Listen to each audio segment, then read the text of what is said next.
Assalamu alaikum. Welcome to our wellness show today. Wa alaikum assalam. I'm Safiya. And I'm Angela. And this is our wellness show. And today we have a guest by the name of Sumeyah Al-Din. How are you, Sumeyah? I'm good, thank you. Alaikum assalam wa rahmatullah. And she's a very interesting person. She's, mashallah, she does art therapy.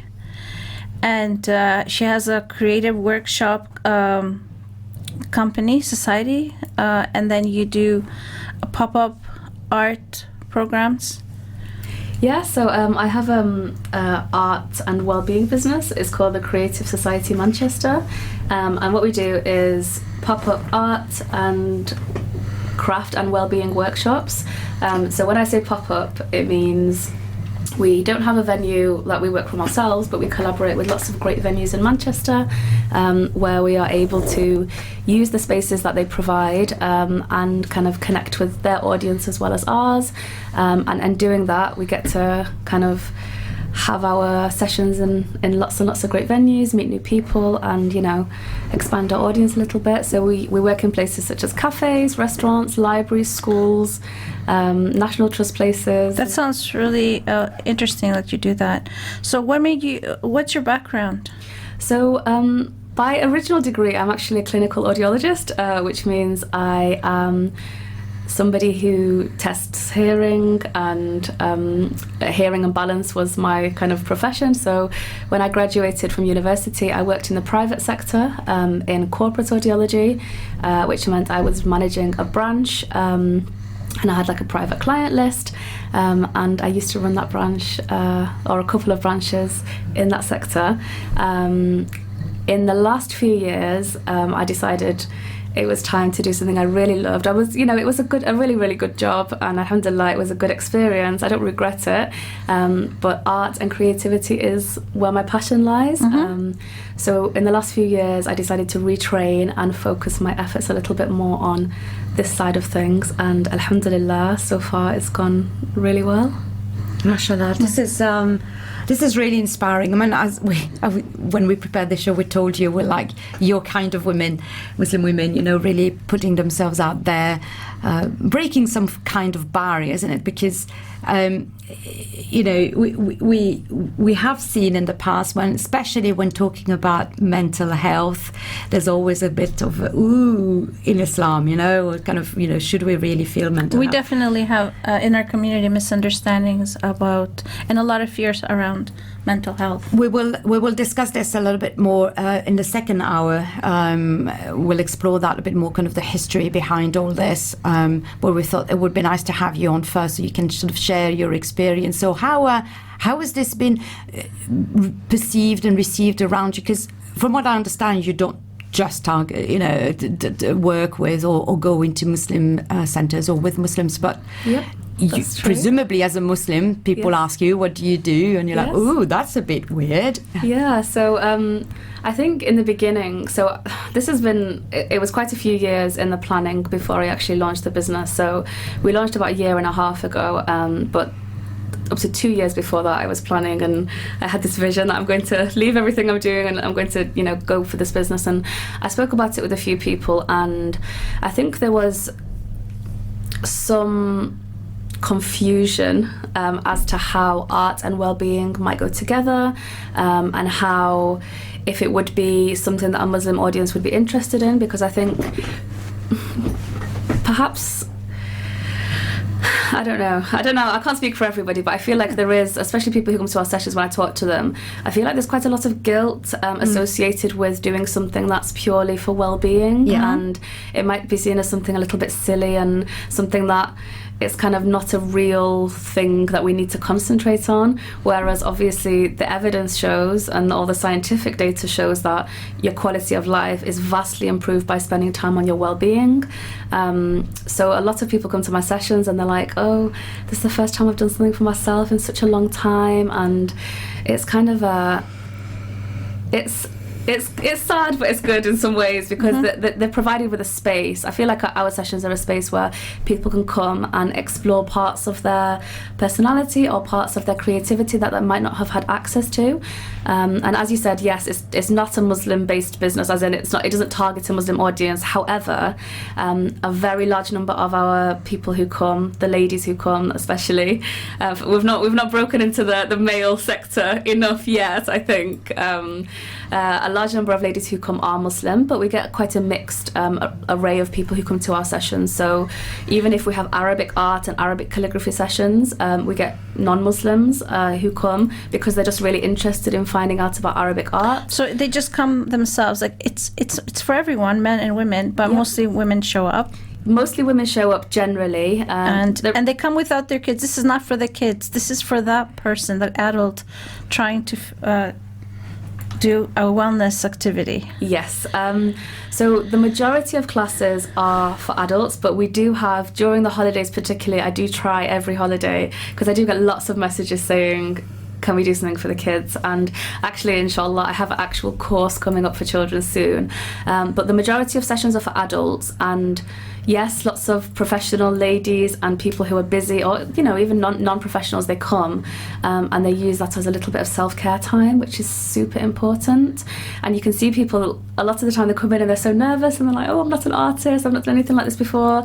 And by the end of the session, they're so chilled out and relaxed, and the feedback that I get is really good and really positive, and people say that I didn't know how much I needed this. So it makes me feel like it's a useful... Like you're on the right. Yeah. What you said, I'm not an artist. The listeners who listened to our show on menopause a couple of weeks ago will remember what I said about my experience on art therapy. We were a group of women in a retreat, and we were given different tasks to do to kind of explore emotions towards, menopause and all of that, right? And the first thing we had to do was to draw. Okay. And everybody was like, oh, I don't know how to draw. And then we just laughed and said, hold on a minute. We're not asking for a Rembrandt or a Picasso here that's going to be exhibited in the, in the V&A tomorrow. It's any art form that's coming from you, that's an expression of what you feel inside is art, but it's not necessarily art to be sold or 100%. But those artists were expressing things from themselves. It was a form of therapy for them. 100%. But obviously their talent brought it to another level. I first heard about your program through my daughter, Miriam. She attended, and I've seen the pieces that she created at your workshop, and I really loved them. She was really good. I think a lot of people, as you said, genuinely so many people come to the session, and at the beginning they seek me out and they're like, I'm just letting you know that I'm rubbish at art, I'm not creative. And I actually think it's super brave for those people to have booked onto the session and come despite being really worried about it. So I make it a point, when I do my introduction at the beginning of the session, I really reiterate that this session, like, first of all, I'm here and I'm going to go through everything with you step by step. So there's no expectations when you come to a session. Literally just come, be prepared to be creative and let it go. And I really kind of want people to know that we don't criticize each other, there's no judgment here, and you're also not allowed to criticize yourself. So I feel like so much of the time we're so used to being self-critical, we're so used to over-analyzing everything that we do and just being so hard on ourselves. We compare ourselves a lot as well. A million percent we do. And I think I really like the kind of workshops and the space that we create to be, it doesn't matter what you produce. I mean, to be honest, everyone always does so much better than they imagined they would anyway, because it's just a process and it's about enjoying it. But yeah, it's not about that. It's literally about enjoying yourself. And when you start to let go and enjoy yourself, naturally, you put something into your piece that's really personal, and people are, really proud of themselves at the end. So yes, there is that attitude a lot, but I feel like it's quite a relaxed and welcoming space so people overcome it. So that makes me very happy. I think naturally, what do you think, Angela, as human beings, we are naturally creative, aren't we? Yes. I mean, we have, most of us, are generally born with 10 fingers, and they're so able to do such like minute, tiny little things. I do believe that, and we are and some people do say, oh, I'm not a creative type, but everybody has some form Naturally. of creativity. They do. Well, I'll tell you something. So my the things that I teach majority of the sessions myself, and then for specialist things that I don't know how to do, I bring in guest teachers. So we had a lovely lady, her name is Crafts by Lou Jane, and she came to teach a crocheting class recently. And usually when I have a guest teacher come and do a Creative Society event, I always do a practice session with them, especially if they haven't taught before. I like them, I'm the student and they're the teacher, and I like them to kind of see what it's like to be able to explain your process. And so we met up to do the crocheting class, and I was literally the most terrible student. I just could not get the hang of it, no matter how many times she explained it. So she was going over it. She was so patient. And then I just thought to myself, I said to her, listen, I clearly have fields where I'm really good and really creative. This technical stuff is not one of them for me. But that really made me think creativity comes in all forms. Yeah, and the people who actually came in her class, I think because they're naturally inclined more towards crocheting, they were amazing, and what they produced was amazing. But it was an eye-opener, like you can't be amazing at everything, but any kind of creativity releases those good endorphins and reduces cortisol, which is the stress hormone. So anything that you're dabbling in creative wise is good. Well, I do crocheting and knitting, Okay. but I'm not I'm not so amazing that I can whip up my own design yet, so I do have to follow a pattern. Angela, you are much better than me, that's for sure, because I am a bit like you, Sumeyah. I'm kind of hopeless. But then once I get the pattern in my head, then I keep going, I can do it. And then I'm thinking, how did I do all that? I know. But I love, and what it helps with crocheting and things like that, when you get the yarn that's already colored in different ways. Okay. So that helps it look more creative. Okay. Multicolored ones, that they change do. at every line. People think you actually did that, Oh wow. but it's the yarn. But it's still good to make those things. It makes you feel really like wow. you've You achieved achieved something. something. You have a piece of something. Yeah, I couldn't even get the stitch. We spent the first hour just literally trying to figure out the first stitch. But they made a bumblebee by the end of the session. Oh, which wow. Was, I know, it was kind of incredible. Mashallah. But that shows, you have to be humble about your ability, but also accepting. Yes. We all have limitations, as you say, things we're good at, and it's like in sport, because that's my thing. Yeah. You find what really connects with you. You don't have to go running because you see every in the evening all these big groups of people running, and you've got to. That's the only form of exercise that exists. Certainly not. Yeah. There's a myriad that you can choose from. You have to find what really connects with you. And it's the case with everything. We say that about films. We easily say that about books.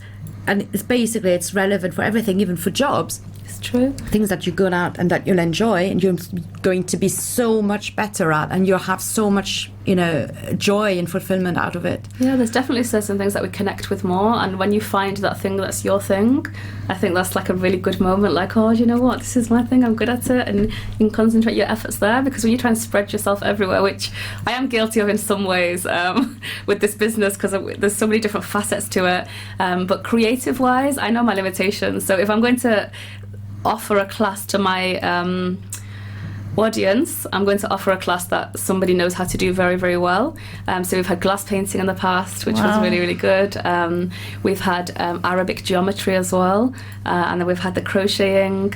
So those were all different things that were offered by different people, and they came and taught them. And it's also really important to me, like, these people who came and taught those sessions, none of them have ever taught before, but they're so creative. So it's and you're so brave though to actually invite them and let them show your audience. But I love that though, because it's a skill. chance for them to show their skill to somebody else where they wouldn't have necessarily found that avenue maybe otherwise. So yeah, we always do a test to run, and they get the confidence that they need, and every single one of them has been absolutely amazing during the session, so this works out okay. That's really lovely. We said we're going to ask you to go through a typical session. So say I've just signed up to one of your art sessions. What will happen? Go through the door, and then How will it go? Okay, so we have a few different kinds of sessions. It depends which one you come to. So some of our sessions are technical sessions where we're learning a skill. So, for example, we did the crocheting one, we did wreath making recently, glass painting, and those are step-by-step sessions. So we'll tell you every single thing. So you come into the session, you take a seat, you've already obviously booked on beforehand, and I have your names there. You sit down, everything at your station is already there and ready for you. It's already ready for you to start. It's already in front of you. So then I'll do an introduction. I'll introduce myself. I'll say that I'm from the Creative Society Manchester and what we do. And then I will tell you what we're going to be doing in the session. So after the introduction, I'll again reiterate that when you come to our sessions, there's no pressure. Just be easy on yourself. Mindfulness is really important to me as well. So I try and reiterate to the people who are there, while you're here, try to forget all of the pressures of daily life, everything else that you're thinking of, all the stresses that you have just for this period in time. Try and let it go and focus here. And then we will go step by step through whatever they're creating. I've already planned the session kind of to time perfection beforehand, so I know they have enough time. Then we'll go through and create the piece. So myself, my husband normally comes with me for sessions, so I create all the sessions, but on the day when I need to muscle, my husband comes with me and helps with carrying all the paint and things like that, and he'll kind of circulate the room with me as well. So I'll go around, talk to everybody as they're creating. We try and have a really good balance of leave you to get on with it and enjoy your kind of quiet time, but also I really need you to know that I'm here. Anything that you need, I'll be straight over. So you're like, say if you were doing crocheting, you're going around, the teacher who's teaching it goes around to make sure everybody's doing their stitches right. Absolutely. So when we had the crocheting class, it was a smaller class because it was really technical. So she showed each step and then went round to each person and make sure that they did that step, so nobody feels left behind, nobody starts to panic, and then by the end everyone's kind of at a similar And how level. long would a session, like for the crocheting, how long did it take? So crocheting is the longest one we ever had, which was 3 hours. Wow. Because we took the first hour to actually practice the skill of doing the stitches, because obviously that's the whole basis of the being able to crochet. So we took the first hour to practice, and then after that we took the next 2 hours to start designing the bee and go through the steps, and it actually seemed to go by really fast. And bear in mind we're in a coffee shop, so people are having cake, they're having tea while they're creating as well. That sounds like a really good vibe. Yeah, it's a very relaxed kind of socializing. So although it was very technical, you still kind of felt like the environment was relaxed. It was chilled out. It was relaxed. People who were there had an interesting crocheting, so they were kind of on the ball. Even if they hadn't done it before, they kind of vaguely knew what was going on. They wanted to learn. So if it's a less technical session, say you mentioned glass painting or other. So other ones, sometimes we have sessions which are themed sessions, which are like fun themed sessions where we'll have costume, we'll have music, we'll have painting. So for example, we just had an ancient Egypt one at a library in town, and we were painting Queen Nefertiti on papyrus. So I did a little bit of an introduction of Egyptian, because I'm half Egyptian, so it was my time to shine this time. So we did an introduction of ancient Egyptian art, who Nefertiti was, talked about the library, talked about, it was the 100-year anniversary of the discovery of Tutankhamun last week, so we talked about that, and then I went through what we were going to do in the session. So as it was a session that was a little bit more of a themed kind of fun session, I'd already drawn the image onto every single canvas or every single papyrus. So when people come in, they don't feel that overwhelming pressure of a blank canvas. Because even for an experienced artist, a blank canvas in front of you can be quite intimidating. So all the information was there, the picture was there, the references were on the table as well, so they could see a picture of how Nefertiti would look, and then they took the time with Egyptian music in the background. They took that sounds really relaxing and fun. It was fun, and me and my husband dressed up as Nefertiti. My poor reluctant husband was forced to dress as a pharaoh. Oh, you've got such a I know him, and he does have the hair for it. He did have the hair for it. He wore the headpiece as well of Tutankhamun. I love that. Whenever you want, honey, I'll do it. I know. Did you take a picture of him? I took many pictures. I'll show you. Of course, guys. you have to keep this for posterity. I know. Well, it was so funny because I only showed him the night before because I was quite worried about this one.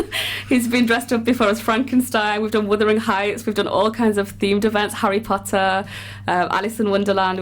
We've had costumes for all of those, but the Tutankhamun one was a bit nervous. But then at the session, I was like, okay, we've done the introduction. You can take the headpiece off now. Like, just keep the rest of it on. And he was like, no, I'm okay. I'll just keep it on. So I was like, okay. Clearly, you're somewhat enjoying this as well. That's fabulous. It's just a lot of fun. So I like that, the fact that you can come in and you've got maybe someone who's a bit intimidated with drawing, and like me, who I'm really, apart from stick figures and that sort of things, I'm not that great. Okay. Yeah. So to have something maybe to start off with, yes. And it's very therapeutic. There's someone I know who loves doing painting by numbers. Oh, okay. And it's quite amazing, because you think, oh, it's just like the kiddie stuff, but actually it's quite intricate. Yeah. And it's what you described a bit at the beginning as well. You really draw that sort of mindfulness, and absolutely, you tend to kind of immerse yourself into whatever you're doing.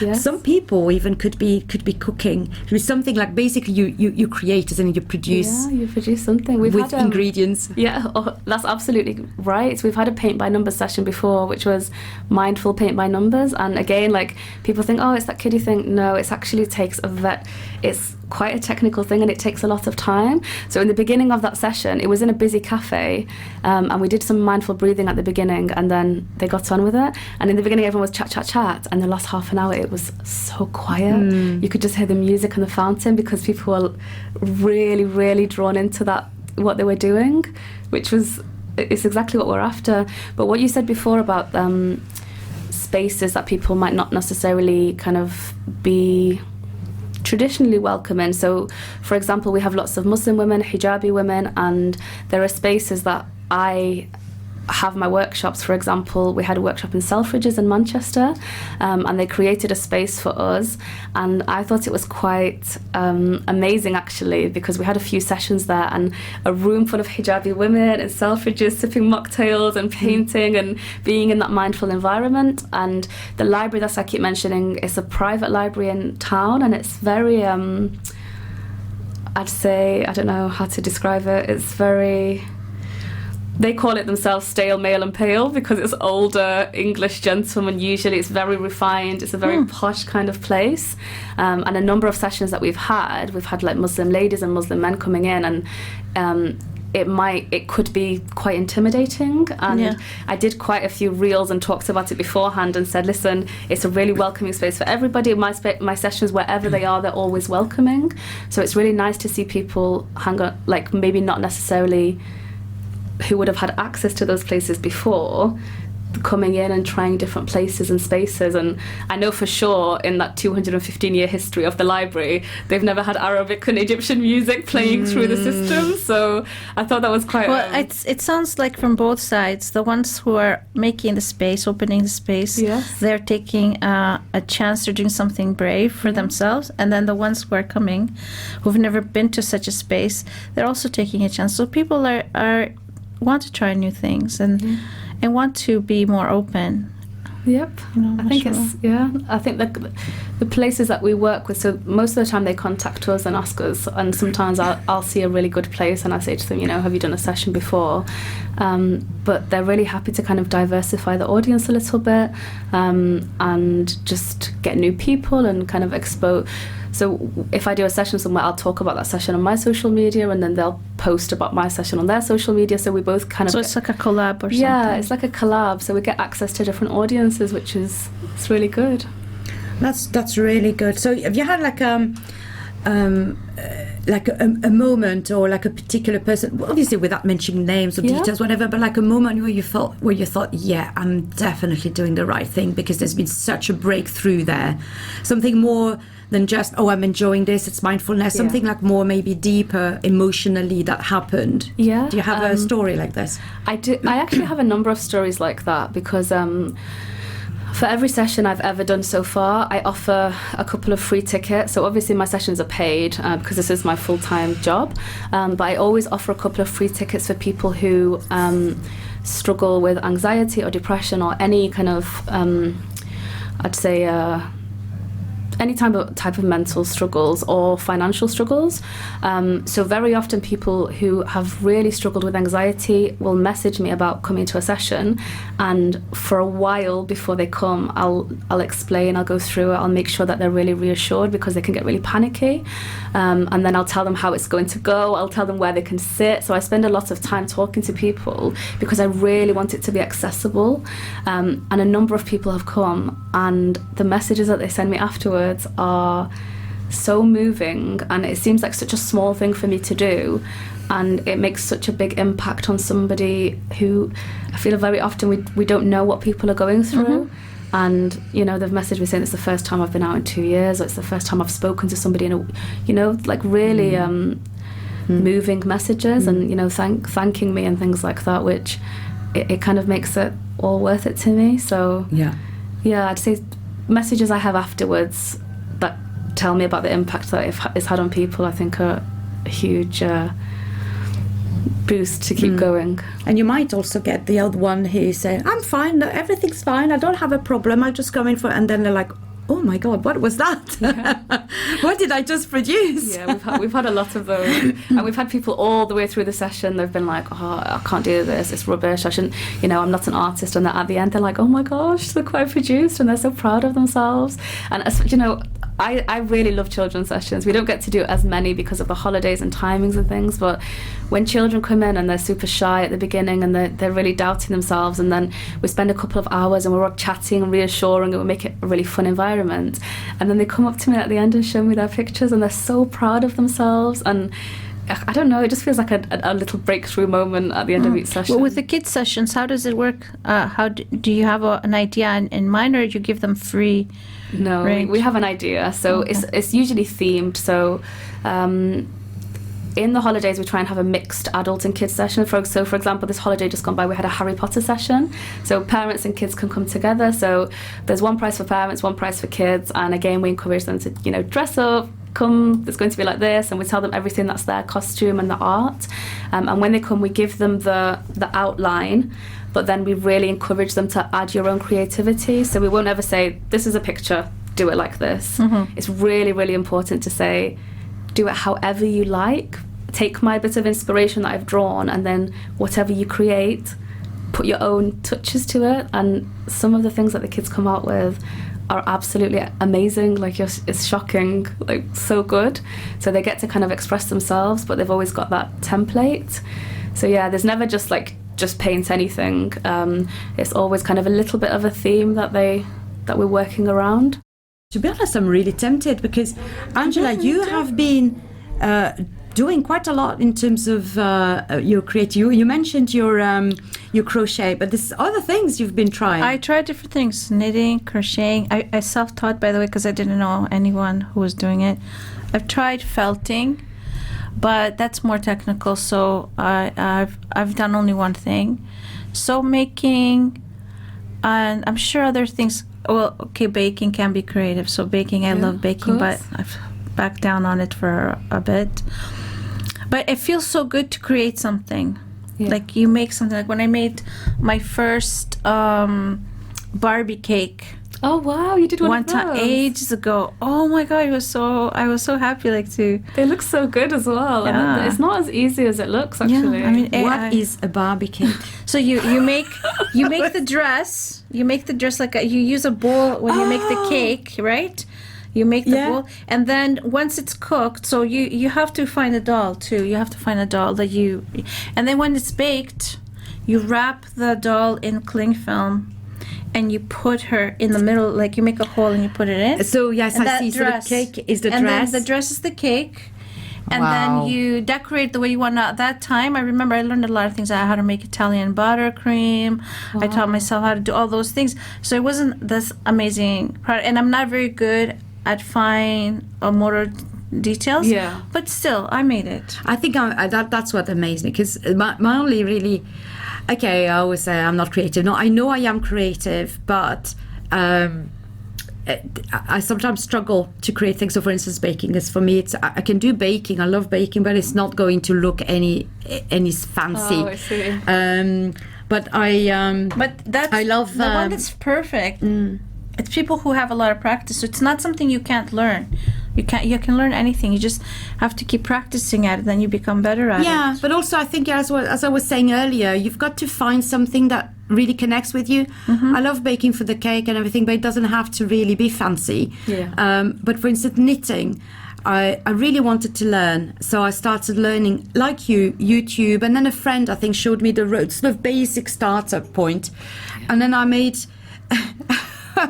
scarves for the whole family, which they all find really itchy and never wore. But it was a good practice, and I was so proud of myself that I managed to teach myself a different point, a different knitting point. So.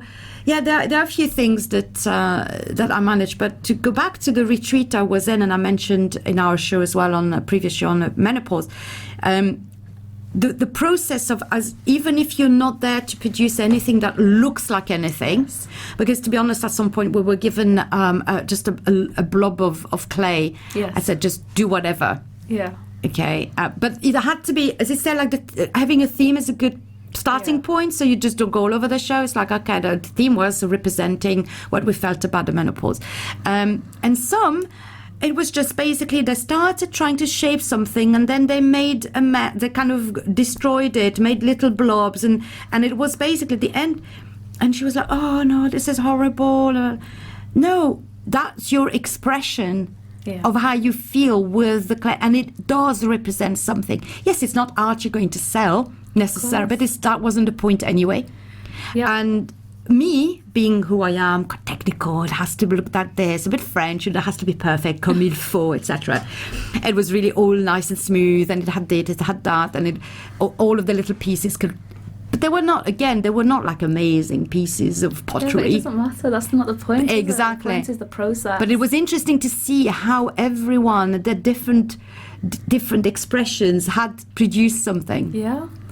That's one of the kind of amazing things about this is that so for example, if we have an art session where we have a theme and I've already drawn something on canvas, so I'll just sketch it with pencil, and when they come they fill it in. And then usually at the end of the session we have a group picture. So it's kind of amazing when you see everybody stood together holding up their piece of art, and the differences between everybody, that what they've produced from the same starting point is where their creativity really gets to shine through. And kind of you see them smiling like they're quite proud of themselves afterwards, whereas sometimes even during the whole process they can be a little bit, usually it kind of wears off quite quickly, because as soon as they realise somebody's given me permission not to stress about this, and then when they've got that permission, then they tend to relax a little bit more as well, and then they find something that's for them. So I mentioned you were mentioning the retreat, and we talked about the retreat a little bit as well. So we do well-being retreats for ladies as well. I mean, this first one just happened to be for ladies because of specific things that we were doing, but hopefully in the future there'll be kind of different ones. But on the well-being day, what I decided to do was a variety of activities that are all associated with art and creativity and mindfulness. So we did some gratitude journaling, we did some watercolour painting, we did some forest bathing, we did a walk. What's forest bathing? So forest bathing is when you go into the woods and you go for a walk in the trees and you spend some time connecting mindfully with nature. So we did some breathing exercises, we were a little bit hippie, and we did put our hands on the trees and do some deep breathing. We were just talking about tree hugging the other day. Yeah, I did. We did that in the retreat as well. Oh, okay. I mean, no one said you could go and hug a tree, whatever. But I just felt like I wanted to connect my cheek to the bark. It was all that. It's so peaceful. It was such a beautiful moment. Those decades as well that these trees have taken to grow. Yeah, and you're breathing in all the good stuff as well. So we did a little bit of that. We talked about mindfulness, we did some introduction games, and we had afternoon tea as well, which was kind of amazing because the food's important. But what I said to them, it was good. I've always wanted to create the perfect afternoon tea, and I think we did quite a good job on that day. But the main thing was, at the end of the day, people had tried so many different things during the wellbeing retreat day that they could kind of hone in on the thing that made them feel good or made them feel the best. And actually a lot of people said gratitude journaling when Oh, I For love me, that one. Yeah. that was quite a simple task compared to some of the other tasks that had so much effort put into them. But it was fascinating that the things that make people feel good are sometimes something super simple like that. So we gave them all a gratitude journal to take home so they could kind of pick it up as a habit. I didn't realize that gratitude journaling would be under the umbrella of creativity, because I do that, but I never thought of it as creativity. Yeah, well-being. It's under the umbrella of well-being and creativity, actually, because it really kind of It forces you to think of what yeah. to be grateful for. You should see some of the stuff I've written. Yeah. Oh. Sometimes it's really simple thing, and it was gratitude journaling is something. I mean, I buy the journals all the time. I mean, I'm not very good at practicing it because my mind is, I feel like I'm always so busy, but when I joined that session and I actually sat there and did some journaling, it's kind of amazing the amount of things that we come up with. So especially when you're feeling like super anxious, or there's lots going on, or things might not have been going so well, if you sit down with your gratitude journal, it's not like a quick fix. Obviously there's other things that you need to do, Of course.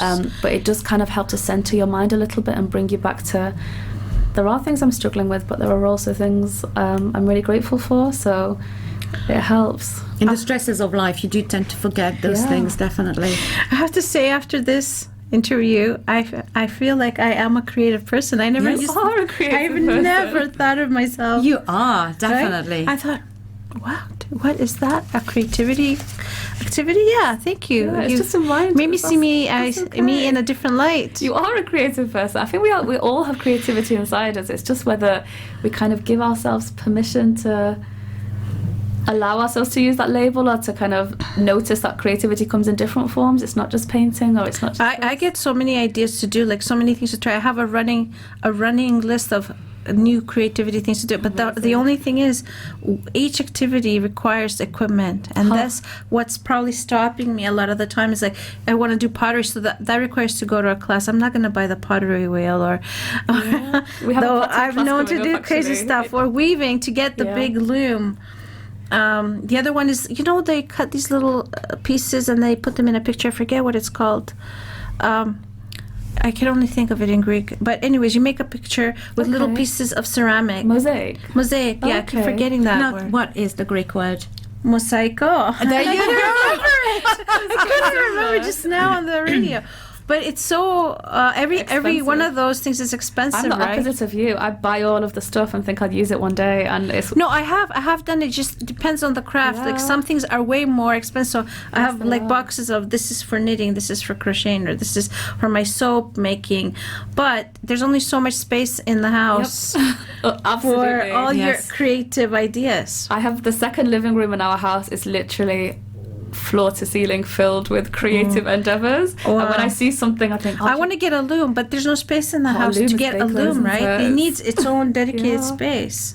So I can't do that. I focus on different things. The thing is, because I don't like to make all my classes the same thing. I like people to learn different skills, and again, like to hold my interest as well, because I flick between different creative things, but to hold my interest and to kind of make them, like, kind of differentiate them from other sessions where it's maybe like acrylic painting every single time. So we come up with new things. So for example, this weekend we have a drawing class, so we're doing Arabic sketching. Oh, wow. And again, no experience needed.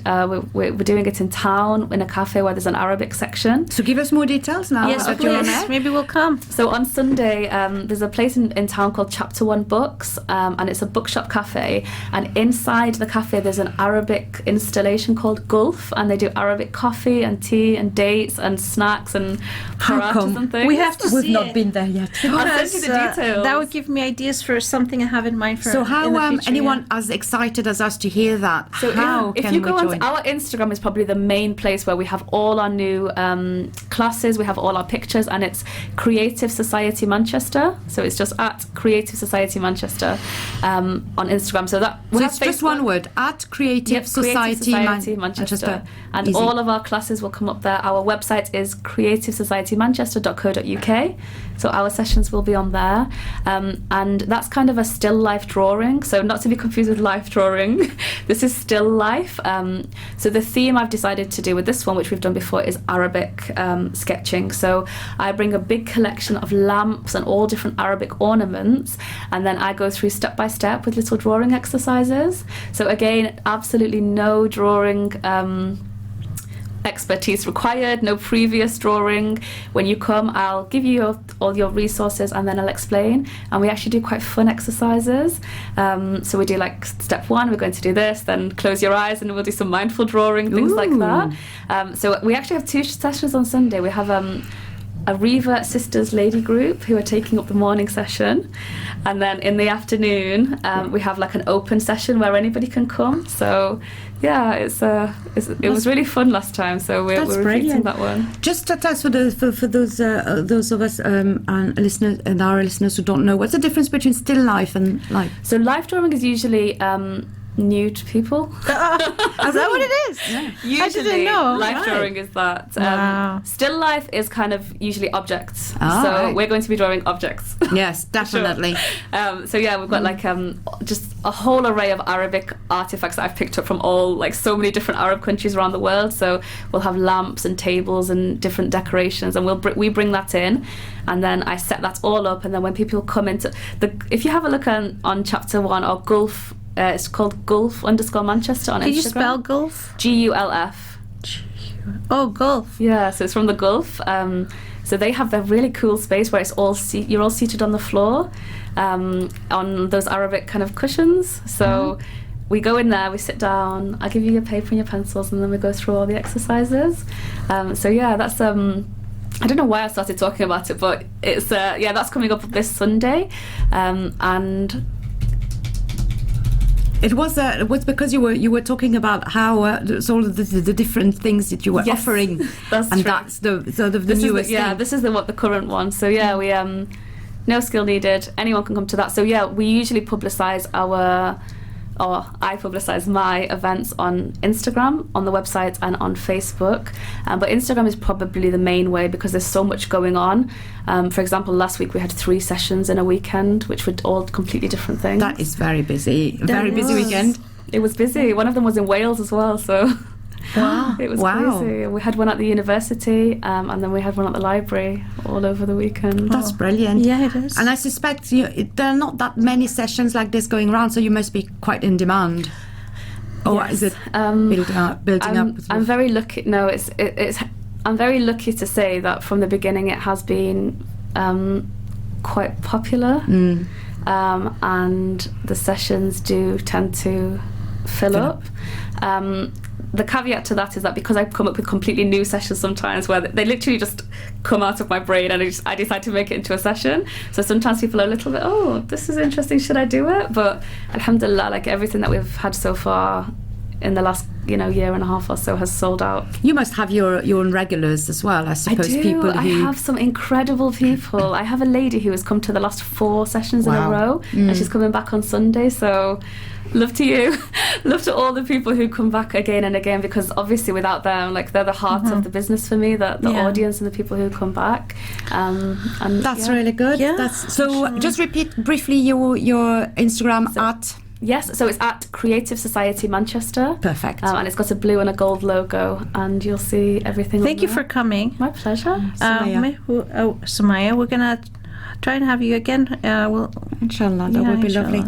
So just lovely. before we break off, I just have a quick message from our producer here saying that producer manager, you have at the moment you may experience transmission issues on 90.6 FM. The engineers are working on this, and we will resolve this soon, inshallah. Heritage Radio is also available on DAB and app. The app, it's very easy to download on your app store. You can still listen on those 2 places, DAB and app. So we are aware of our issues, and we do apologize. They will be resolved very soon, inshallah. And on this, we will have to say goodbye to Sumeyah. Thank you very much for coming. My pleasure. It was such a pleasure talking to you guys, and I think the program is such a great thing that's needed in the community. So thank you very much. Assalamu alaikum wa rahmatullahi wa barakatuh.